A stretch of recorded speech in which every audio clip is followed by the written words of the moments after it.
विसर्ग संधि के बारे में पढ़ेंगे। ठीक है, इसके पिछले लेक्चर में हम लोग संधि और संधि के टाइप्स जो था स्वर संधि और व्यंजन संधि खत्म कर चुके थे और सभी का नियम भी खत्म कर चुके थे। ठीक है, तो हम थर्ड लेक्चर जो ये है सबसे लास्ट लेक्चर है और इसके बाद आपका क्या हो जाएगा, संधि खत्म हो जाएगा, जिसमें आपका थर्ड जो है इसका टाइप है वो क्या है, आपका विसर्ग संधि है। क्या है, विसर्ग संधि। क्या है, थर्ड आपका जो है संधि का टाइप है, वो थर्ड टाइप है वो आपका क्या है, विसर्ग संधि है। क्या है, विसर्ग संधि। तो विसर्ग संधि के बारे में जानेंगे कि विसर्ग संधि क्या है। ठीक है, उसका नियम के बारे में जानेंगे। ठीक है, इस सारे नियम को आप क्या कीजिए, कॉपी पर एक एक को नोट आउट कीजिए। नोट आउट करने के साथ उसका सारे एग्जाम्पल को नोट आउट कीजिए। उसके बाद उसको सभी को क्या कीजिए, अच्छे से याद कीजिए। और हम लास्ट में हमेशा एग्जाम्पल देते रहते हैं, जो भी नियम पढ़ाते हैं उसका सारा एग्जाम्पल देते हैं। उस एग्जाम्पल को क्या कीजिए, आप बनाइए और प्रैक्टिस कीजिए। ठीक है,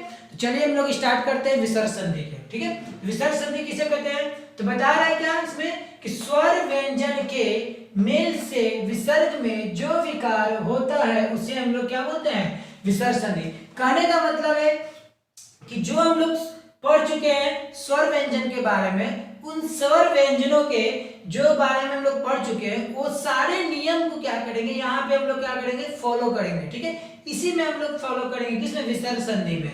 तो उन सभी चीज को हम लोग क्या बोलते हैं, जो भी मेल होता रहेगा स्वर व्यंजन का जो मेल होगा उस मेल को हम लोग बोलते हैं, क्या बोलते हैं, विसर्ग संधि। क्या बोलेंगे, विसर्ग संधि। कहने का मतलब है जब विसर्ग के साथ जब स्वर व्यंजन मिलेगा और उससे जो विकार उत्पन्न होगा उसको हम लोग बोलेंगे, क्या बोलेंगे, विसर्ग संधि। ठीक है, इसके कुछ प्रमुख नियम है। ठीक है, इसके कुछ प्रमुख नियम है। पहला आपका नियम है, क नंबर है, पहला आपका नियम है हसी च। क्या ये, हसी च। ठीक है, हसी च ये नियम क्या कहता है, इसमें बोलता है कि यदि विसर्ग के पहले अस्वर रहे और बाद में वर्गों का तृतीय चतुर्थ पंचम या य र ल व ह में से कोई वर्ण आए तो विसर्ग का उ हो जाता है। वही उ अपने पूर्ववर्ती अ से मिलकर ओ का रूप धारण कर लेता है। कहने का मतलब है कि बता रहा है इस हसी च में कि विसर्ग के पहले अ हो, क्या करा, विसर्ग के पहले अ हो। एग्जांपल समझते हैं, जैसे जैसे बोलेगा वैसे वैसे हम लोग समझते चलेंगे। तो प्लस के पहले देखते हैं कि विसर्ग है कहाँ पे, तो विसर्ग ये है। विसर्ग का मतलब समझ में आता है ना, क्या विसर्ग हम लोग किसको बोलते हैं, इसको बोलते हैं, इसको हम लोग क्या बोलते हैं, विसर्ग। क्या बोलते हैं इसको, विसर्ग। तो बता रहा है कि यदि विसर्ग के पहले अस्वर है, देखिए तो ये विसर्ग है, विसर्ग के पहले कोई अस्वर है ना, स्वर जिसमें है ना, न में से निकाल सकते हैं हम लोग, ये अस्वर है। फिर बता रहा है स्वर रहे और बाद में वर्गों का तृतीय चतुर्थ या पंचम या य र ल व ह हो। बाद में यानी कि विसर्ग के पहले अ वाला कोई वर्ण हो, उसके बाद में कोई भी य र ल व ह या तो किसी वर्ग का तृतीय चतुर्थ और पंचम, तृतीय चतुर्थ पंचम वर्ग मतलब समझ में आ रहा है ना, क्या जैसे कि क वर्ग है, ये क्या है, क वर्ग। तो क वर्ग का क ख ग घ अंगा। ठीक है, तो क ख ग घ अंगा जो है, तो इसका तृतीय चतुर्थ पंचम वर्ण कौन कौन सा हुआ, ये हुआ तृतीय, ये हुआ चतुर्थ, ये हुआ पंचम। गिन लीजिए 1 2 3 4 5, यानी कि ये 3 ये 4 ये 5, यानी कि 3 4 5। तो इन सबको हम लोग क्या बोलते हैं, तृतीय चतुर्थ और पंचम। या तो किसी वर्ग का तृतीय चतुर्थ पंचम वर्ण हो या तो फिर य र ल व ह हो। देखिए तो विसर्ग है, विसर्ग के पहले हमको निकल गया अ के बाद बोला था विसर्ग के बाद होना चाहिए य र ल व ह, तो र मिल गया, कोई उस समय से तो मिल गया। मान लीजिए तृतीय चतुर्थ पंचम वर्ण नहीं मिला, प्लस के बाद नहीं मिला विसर्ग के बाद, लेकिन य र ल व से तो र तो मिल गया, यानी कि ये नियम क्या कर गया, फॉलो कर गया। जब ये नियम फॉलो कर गया तो बनाएंगे, तो फिर बनाइए, स्टार्ट कीजिए आगे से। तो बोल रहा है कि में से कोई वर्ण आए तो विसर्ग का उ हो जाता है। ये बता रहा है कि विसर्ग का क्या हो जाएगा, उ। अगर इस तरह कंडीशन इतना सारा आ जाएगा तो विसर्ग का क्या करेंगे हम लोग, उ। तो कर दीजिए उ। ठीक है, उसके बाद देखिए बता रहा है कि वही उ अपने पूर्ववर्ती अ से, यानी कि यही वाला जो उ है ये पूर्ववर्ती अ से मिलकर, यानी कि मन में से मान लीजिए हम लोग अ को निकालते हैं और ये उ है, रथ है, तो देखिए तो बता रहा है कुछ यही ऊ पूर्ववर्ती मतलब कि पहले वाले अ से मिलकर न में से अ निकाले ना, न में से अ निकाल रहे हैं ना, तो ये अ और उ मिलके क्या बनता है, आप तो पहले पढ़ चुके हैं ना व्यंजन संधि में। तो यहीं पे देखिए व्यंजन संधि का यूज हुआ, इसीलिए बता रहा था कि स्वर व्यंजन के मेल से जो विसर्ग में मतलब विसर्ग में जो विकार उत्पन्न होगा, विसर्ग में देखिए विसर्ग था, विसर्ग को चेंज कर दिए, फिर चेंज करने के बाद स्वर में, फिर उसको स्वर व्यंजन में चेंज कर दिए हैं, स्वर व्यंजन में चेंज करने के बाद जब बन रहा है, अब इसी जो बनेगा, यही जो बनेगा इसको हम लोग क्या बोलेंगे, विसर्ग संधि। क्या बोलेंगे, विसर्ग संधि। इसका उसका नियम उसके अंदर में नियम आता है कौन, हसी च। तो समझिए ध्यान से, एक एक चीज बता रहे हैं, एकदम इंपॉर्टेंट है, बहुत तुर के आपको बता रहे हैं, ठीक है। तो अच्छे समझिएगा, अ और उ मिलके अब क्या बन जाता है, ओ। देखिए लिखा हुआ है, वही उ अपने पूर्ववर्ती अ से मिलकर ओ का रूप धारण कर लेता है, ठीक है, समझाएगा ना। तो इस तरह से तो ये बन जाएगा, क्या बन जाएगा, ओ। क्या बन जाएगा, ओ। तब इसको ओ को जब भी कोई चीज बनता है उसको कहाँ जोड़ते हैं, आगे पीछे नहीं। ये पिछले वीडियो में मैं कितना बार बता चुका हूं, ठीक है। तो हमेशा जो भी बनेगा उसको हम लोग कहाँ ऐड करेंगे, आगे ऐड करेंगे। इसको आगे ऐड करेंगे तो ओ को आगे में ऐड करेंगे तो ये बन जाएगा म नो र थ, मनोरथ। क्या बन गया, मनोरथ। क्या बन गया, मनोरथ। विसर्ग नहीं है तो विसर्ग नहीं लगाएंगे, तो बन गया आपका क्या, मनोरथ। चलिए ठीक है, दिख रहा है ना, थोड़ा सा कंजेस्टेड है, क्या कीजिएगा, इसको आप स्क्रीनशॉट अच्छे से ले लीजिएगा, आपको दिखेगा, ठीक है। उसका स्क्रीनशॉट लेके इसको अच्छे से बारीकी से क्या कीजिएगा, अपने कॉपी में अच्छे राइटिंग के साथ इसको उतार लीजिएगा। उसी तरह से देखिए अब इसको भी करते हैं, विसर्ग के पहले क्या मिला, अ मिला, अ वाला कोई स्वर मिला, विसर्ग के बाद य र ल व में से व मिल गया, यानी कि नियम फॉलो कर गया, यानी कि विसर्ग का हम लोग किसमें चेंज करेंगे, उ में। यही उ पहले वाला अ से मिलकर क्या बन जाएगा, ओ। तो ये हो जाएगा स र हलंत ओ जोर व र। तो अब ये बन जाएगा, यही ओ इसमें मिल जाएगा तो क्या बन जाएगा, सरोवर, सरोवर। समझ आ गया ना। एक और एग्जांपल समझ लीजिए, विसर्ग के पहले कोई भी अ वाले वर्ण हो, विसर्ग के बाद य र ल व हो, या तो फिर किसी वर्ग का तृतीय चतुर्थ या तो पंचम वर्ण हो। देखिए तो अब यहाँ पे य र ल व ह में से कोई नहीं आया, लेकिन किसी वर्ग का तृतीय चतुर्थ पंचम वर्ण भी तो बोल रहा था, तो किसी वर्ग का तृतीय चतुर्थ पंचम वर्ण नहीं है, ध किसका कौन सा वर्ग का वर्ण है बताइए, ध जो है कौन सा वर्ग का वर्ण है, ठीक है। तो ध है त थ द ध, त थ द ध ध, ध का यानी कि चतुर्थ में आता है, चतुर्थ में आता है यानी कि नियम फॉलो कर गया। तो बता रहा था कि विसर्ग के जो अ है ये तो ऐसा रहेगा, तो विसर्ग किसमें चेंज हो जाएगा, उ में। किसमें, उ में। तो मान लीजिए विसर्ग को हम लोग चेंज कर देते हैं उ में, स में से निकाल देते हैं अ, विसर्ग हो गया जाके चेंज उ में, ठीक है। उसके बाद जो जैसा वैसा का वैसा लिख देंगे। अब यही अ और उ मिलके बन जाएगा, क्या बन जाएगा, ओ। तो हो जाएगा य स हलंत जोर ओ जोर धरा। क्या हो जाएगा, धरा। अब यही जो आधा स हलंत है ये ओ है, इसमें जाके जुड़ जाएगा तो बन जाएगा सो धरा। तो हो जाएगा यशो धरा। क्या हो जाएगा, यशो धरा, ठीक है। समझ में आ गया ना बच्चों। चलिए तो यहाँ तक ये कंप्लीट हो गया। अब इसके बाद समझते हैं सेकेंड आपका है वासड़ी। यदि विसर्ग के बाद कोई सकार हो तो विसर्ग का वही सकार हो जाता है। ये भी बहुत छोटा छोटा दो ये है ना डिफिनेशन, ये बहुत छोटा छोटा डिफिनेशन है, ठीक है। ये आसान है, ज्यादा भारी नहीं है। इसके बाद जो वाला जो है वो सब थोड़ा सा मतलब कि थोड़ा सा समझने लायक है, जो इस तरह से था, ठीक है, इस तरह का समझने लायक है। तो बता रहे थे विसर्ग के बाद कोई सकार हो तो विसर्ग का वही सकार हो जाता है। कहने का मतलब ये जो विसर्ग है ना, ये जो प्लस के पहले जो विसर्ग है, विसर्ग के बाद कोई भी स हो, कोई भी स हो, तो यही स क्या होगा, विसर्ग की जगह पे हो जाएगा। तो सिंपल है, इसमें कुछ करना नहीं है। लेकिन क्या बता रहा था यहाँ पे, विकल्प से। विकल्प से मतलब कहने का मतलब, विकल्प मतलब आधा, विकल्प मतलब आधा। तो हो गया आधा, तो हो जाएगा आपका दू, इसी का आधा सा स न, दुशासन, ठीक है। समझा गया ना। अब हम लोग समझते हैं नेक्स्ट, ठीक है। चलिए नेक्स्ट देखते हैं हम लोग नी जोड़ शब्द। नी जोड़ शब्द, तो नी जोड़ शब्द देखिए, तो विसर्ग है, विसर्ग के बाद कोई स है, तो बता रहा है कुछ यही विसर्ग को जो आगे वाला जो स है वैसा ही स कर देंगे, लेकिन क्या कर देंगे, आधा करेंगे, विकल्प से करेंगे। तो कर दीजिए, तो हो जाएगा नी आधा स, अस, अब, अद, निस, निस शब्द, निस शब्द। कैसे पढ़ेंगे, निस शब्द, ठीक है। विसर्ग के लास्ट में तो विसर्ग लगा दीजिए, यहाँ विसर्ग लास्ट में तो विसर्ग लगा दीजिए, ठीक है। यहाँ तो हो गया।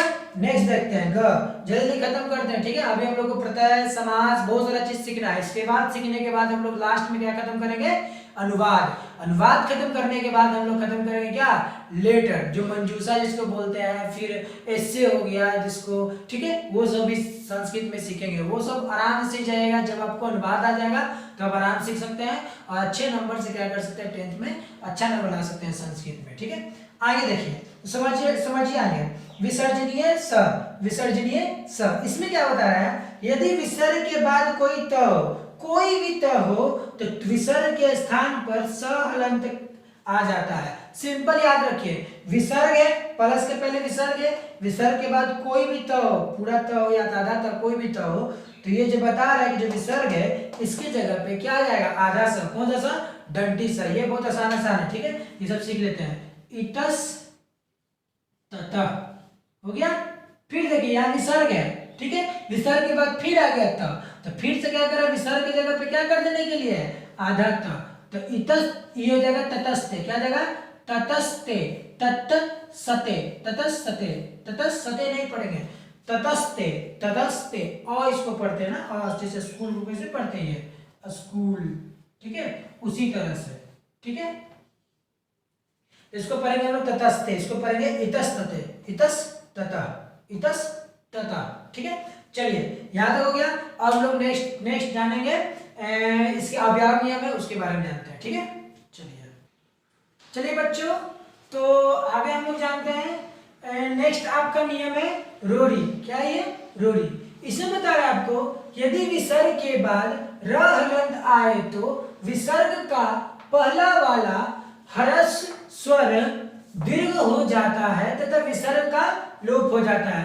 कहने का मतलब है कि विसर्ग के बाद कोई भी र हलंत आए, ठीक है, र हलंत कहने का मतलब कोई भी र हो, ठीक है। तो र हलंत यहाँ पे लग रहा है कि र हलंत नहीं है, लेकिन र हलंत तो हो सकता है, र में से निकाल सकते हैं हम लोग, ठीक है। तो र हलंत आए तो विसर्ग का पहला वाला हरस स्वर, विसर्ग का मतलब पहला वाला यानी कि विसर्ग के जो पहले है ये आपका क्या है, हरस स्वर है, ठीक है, हरस स्वर है ना। तो हरस स्वर है, तो इस हरस स्वर को बता रहा है कि दीर्घ हो जाता है तथा विसर्ग का लोप हो जाता है, यानी कि जो विसर्ग है ना इसका क्या हो जाएगा, लोप हो जाएगा। सिंपल है, विसर्ग के बाद अगर र हलंत आए तो विसर्ग के पहले वाला जो हरस स्वर है ये दीर्घ हो जाएगा, साथ में विसर्ग का लोप हो जाएगा, ठीक है। लोप मतलब कि खत्म, लोप मतलब खत्म, ठीक है। तो खत्म कर देते हैं तो हो जाएगा नी, लेकिन ये क्या बोल रहा था, छोटी हरस स्वर नहीं बोल रहा था, ये बोल रहा था दीर्घ स्वर। इसको दीर्घ स्वर लिखते हैं, ठीक है, तो दीर्घ स्वर लिखते हैं तो अब ये हो जाएगा नी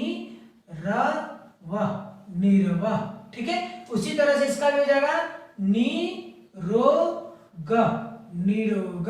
कैसे, ये भी देखिए विसर्ग के बाद कोई र हलंत है, र हलंत है तो विसर्ग का बाद वाला जो बोलते र हलंत है, विसर्ग के पहले कोई हरस स्वर। तो बता रहा था कि विसर्ग के पहले अगर कोई हरस स्वर है तो पहले तो इसको आप क्या कीजिए, दीर्घ स्वर में बदलिए, इस विसर्ग को क्या कर दीजिए, हटा दीजिए। लोप मतलब होता है खत्म करना, लोप मतलब क्या होना, खत्म, समझिए, ठीक है बच्चों, याद हो गया। अब हम लोग आगे जानते हैं, ठीक है। संस्कृत पढ़ने में जानते हैं बहुत ही मतलब लगता है क्या बोरिंग सा सब्जेक्ट है, लेकिन क्या करें, 10th तक तो पढ़ना ही है, तो 10th तक पढ़ लेते हैं भाई, जैसे ही पढ़ना है 10th तक पढ़ लेते हैं, ठीक है। संस्कृत में ऐसा नहीं है कि आपको बोरिंग है, लेकिन इससे कुछ सीखने के लिए आपको मिल सकती है। जैसे बुक इसका हो गया, जो बुक भी पढ़ाएंगे, ठीक है, तो बुक जो है संस्कृत का उसे पढ़िएगा, एक से एक कहानी है उसमें, संसार का जो भी ज्ञान है, संस्कार है, वो सारा कुछ आपको दिया हुआ है। संसार अलग होता है, संस्कार अलग होता है। संसार मतलब कि दुनिया, उसी दुनिया के बारे में जो हम लोग अच्छी तरह से जानते हैं, या तो कोई भी चीज का बुरा चीज जाने या तो कुछ अच्छा चीज जाने, उसी को हम लोग क्या बोलते हैं, संस्कार, ठीक है। तो इस सभी चीज के बारे में हम लोग जानेंगे। सबसे पहले हम लोग क्या करते हैं कि व्याकरण को खत्म करते हैं उसके बाद, ठीक है। चलिए आगे देखते हैं अंगा नंबर सस जुसो रू। क्या पढ़ेंगे इसको?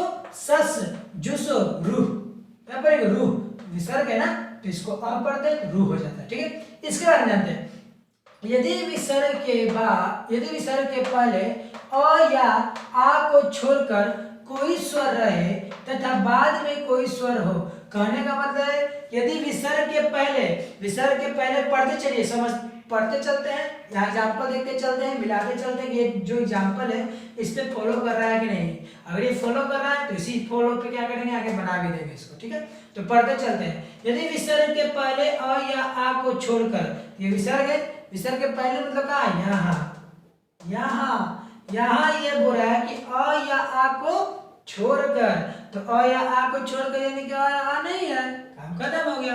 आगे देखिए, स्वर रहे तथा बाद में कोई स्वर हो। देखिए तो लेकिन विसर्ग के बाद में तो कोई स्वर है, उ में से जो आता है विसर्ग स्वर हो गया। तो बता रहा है या तो वर्ग का तृतीय चतुर्थ या पंचम वर्ण हो। कहने का मतलब है कि विसर्ग के पहले अ या आ न हो लेकिन बाद में कोई भी स्वर हो या फिर किसी वर्ग का तृतीय चतुर्थ या पंचम वर्ण हो। तो बता रहे हैं विसर्ग का क्या कर देंगे हम लोग, र हलन। क्या कर देंगे, र हलन। तो विसर्ग का हम लोग कर देते हैं र हलंत। ई जो जैसा वैसा का वैसा लिख देते हैं। लेकिन देखिए तो अगर इसको हम लोग जोड़ते हैं तो जुट पाएगा नहीं ना। इस र हलंत को अगर हम इस स्वर को निकाल कर इस र हलंत में जोड़ दें तो ये क्या बन जाएगा, नी रू पा य, निरूपाय।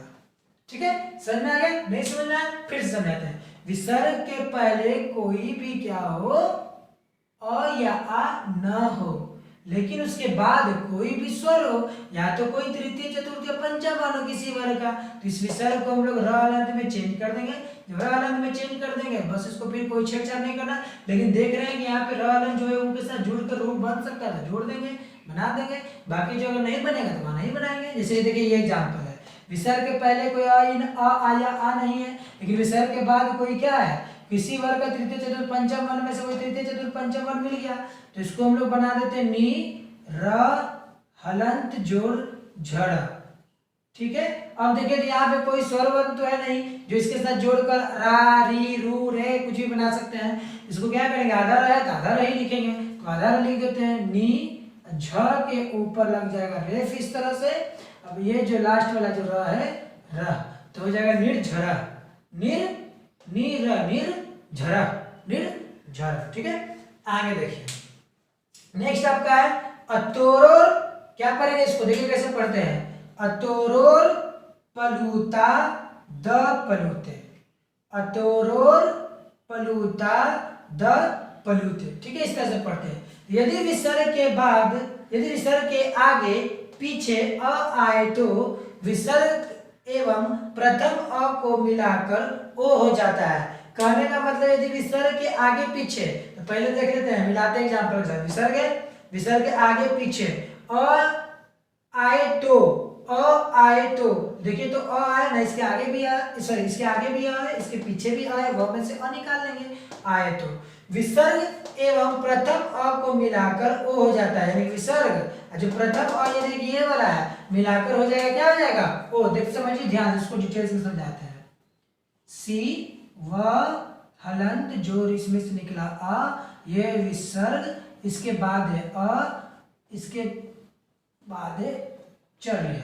ठीक है, अब देखिए नियम, विसर्ग के आगे और पीछे, विसर्ग के आगे और पीछे अ हो, बता रहा है कि जो ये विसर्ग के जो पीछे वाला जो अ हो, बता रहा है ना यहाँ पे अ आए तो विसर्ग एवं प्रथम अ को मिलाकर ओ हो जाता है। आगे पीछे अ आए तो विसर्ग एवं प्रथम अ, विसर्ग एवं प्रथम यानी कि विसर्ग एवं प्रथम अ यानी कि ये वाला पहला वाला अ मिलकर क्या बन जाएगा, क्या बन जाएगा, ओ। क्या बनेगा, ओ। तो पहले ओ बना देते हैं, उसके बाद आगे देखते हैं।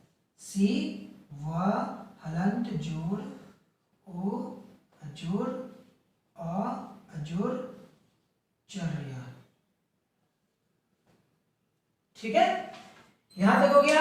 आगे देखते हैं, तथा वाला अ अर्ध अ का रूप धारण कर लेता है। कहने का मतलब है कि जो उसके बाद वाला है ना, ये बाद वाला हो गया यहाँ पे, तथा बाद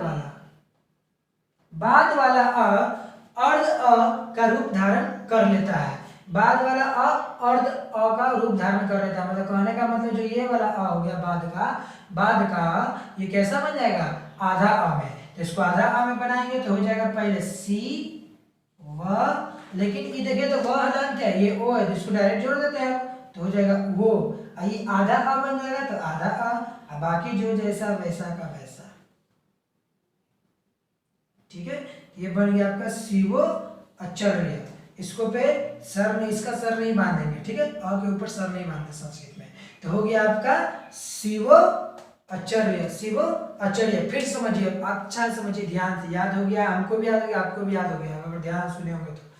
इसमें बता रहा है आपको कि विसर्ग के आगे और पीछे अगर अ हो, तो बता रहा है कि विसर्ग के जो पीछे वाला अ है, इन दोनों को मिलाकर हम लोग ओ बना देंगे, ठीक है, और बाद वाले अ को आधा कर देंगे, बस सिंपल। ये आपका हो गया अतोरोर द पलूता, सॉरी अतोरोर पलूता द पलूते, अतोरोर पलूता द पलूते, ठीक है, याद हो गया। अब इसके आगे हम लोग जानेंगे, ठीक है। चलिए तो चलिए बच्चों, दो और आपका बचा हुआ है, ठीक है, नियम, जो उसको भी हम खत्म करते हैं, ठीक है। देखिए पहला आपका लास्ट 6 नंबर है, बोलता है इदु दु पदस्य, क्या पढ़ेंगे, इदु दु पदस्य, ठीक है। इसके आगे पढ़ेंगे चा प्रत्यय, क्या पढ़ेंगे, चा प्रत्यय, ठीक है। इस नियम को जानते हैं, ठीक है। ये दो नियम है, इस दो नियम के बाद आपको हम सारे में से एग्जाम्पल कुछ दे चुके हैं, जो आप इसे होमवर्क समझिए, जो घर पे बैठ के इसको सब बनाइएगा, जितना भी विसर्ग का नियम लिखवाया है उन सभी नियम का जो भी मतलब कि सब में से दो आपको एग्जाम्पल यहाँ पे दिया गया है, यहाँ पे जो लिखा हुआ है, ठीक है। तो इसको आप क्या कीजिएगा कि अपने खुद से कॉपी में अच्छे से इसको बनाइएगा, लेकिन बनाने से पहले क्या कीजिएगा कि पहले सभी जो भी नियम है उसको अच्छी तरह से पढ़ लीजिएगा, समझ लीजिएगा, उसके बाद, ठीक है। तो चलिए देखते हैं हम आगे। 6 है इदु दु पदस्य चा प्रत्यय, बताता है इसमें विसर्ग के पहले ई या उ रहने पर तथा बाद में क ख प फ रहने पर विसर्ग का स हो जाता है। कहने का मतलब है कि विसर्ग के पहले ई या उ रहने पे, देखिए तो विसर्ग ई है, विसर्ग के आगे क्या है, पहले क्या है, ई है, ई हो, और उसके बाद में बता रहा है कि रहने पर, उसके बाद में क ख प फ रहने पर, तो क भी मिल गया, यानी कि ये नियम फॉलो कर गया। इदु दु पदस्य पहले जब भी संधि बनाना है तो ध्यान दीजिएगा, सबसे पहले मेरे तरफ भी देखिए, ठीक है। सबसे पहले क्या करना है कि प्लस के पहले, प्लस के बाद देखना है और समझना है कौन सा नियम क्या लग रहा है, क्या हो रहा है, ठीक है। जब वो देखिएगा तब आपको पता चल जाएगा खुद ब खुद ये कौन सा नियम है और क्या होगा आगे, ठीक है। जैसे देखिए अगर हम देख रहे हैं कि प्लस के पहले क्या है, विसर्ग है, उसके पहले क्या है, एक ई कार की मात्रा है, ठीक है, तो ई है, तो ई है, उसके बाद में देख लीजिए तो क आ गया, यानी क्या है, तो ये नियम है, इदु दु पदस्य का नियम है दूसरा प्रत्यय का, इसमें लिखा हुआ था विसर्ग के पहले ई या उ हो, तो विसर्ग के पहले ई हो गया, है, ठीक है। उसके बाद बता रहा था आपको क ख प फ हो, तो क भी हो गया, यानी इस तरह के नियम हो तो विसर्ग का हम लोग क्या कर देते हैं, आधा स, क्या कर देते हैं, आधा स, तो ये हो गया। विसर्ग का कर देंगे आधा स, बाकी जो जैसा वैसा का वैसा लिखेंगे, तो निष्कपट, क्या हो जाएगा, निष्कपट। उसी तरह से इसका भी हो जाएगा निष्फलम, क्या हो जाएगा, निष्फलम, ठीक है, समझ में कितना दूर। चलिए लास्ट जल्दी जल्दी खत्म करते हैं, बस समझते चलिएगा, लेकिन फिर भी विसर्ग ये आपका ज नंबर जो है एक स्टार देके इसको रखिएगा, ठीक है, स्टार देकर रखिएगा तो ऐसे भी रख सकते हैं, कोई दिक्कत नहीं है, ये भी इंपॉर्टेंट ही है, ठीक है, इसलिए इसको लिखवा दिया है। बता रहे विसर्ग के बाद क ख प फ रहने पर विसर्ग में कोई परिवर्तन नहीं होता। अब भूल जाइए कि विसर्ग के पहले क्या है, विसर्ग के पहले अगर देखते हैं तो नी ये तो है नहीं, तो छोड़ दो, तो छोड़ ही दीजिए उसको। विसर्ग के बाद वाला देखिए कि अगर क प ख फ हो तो कोई परिवर्तन नहीं करना है, जो जैसा वैसा का वैसा ही लिख देना है। ये लिखा है प्रातः जो काल, तो इसका हो जाएगा प्रातः काल, क्या हो जाएगा, प्रातः काल, विसर्ग है यहाँ पे भी, ठीक है, प्रातः काल, ठीक है, ऐसा इसमें बनाना है। चलिए ये हो गया आपका संधि पूरा कंप्लीट। अगर आप ये विसर्ग का मेरा वीडियो पूरा देख रहे हैं तो तो इसके पीछे जाके आप वर्ण का देखिए और साथ में संधि का जो भी है उसका टाइप्स जो दो है स्वर व्यंजन स्वर संधि और व्यंजन संधि उसके बारे में भी देखिए। ठीक है, अब देखिए विसर्ग संधि का सबका यहाँ पे एग्जांपल आपको क्या है यहाँ पे दिया गया है। ठीक है,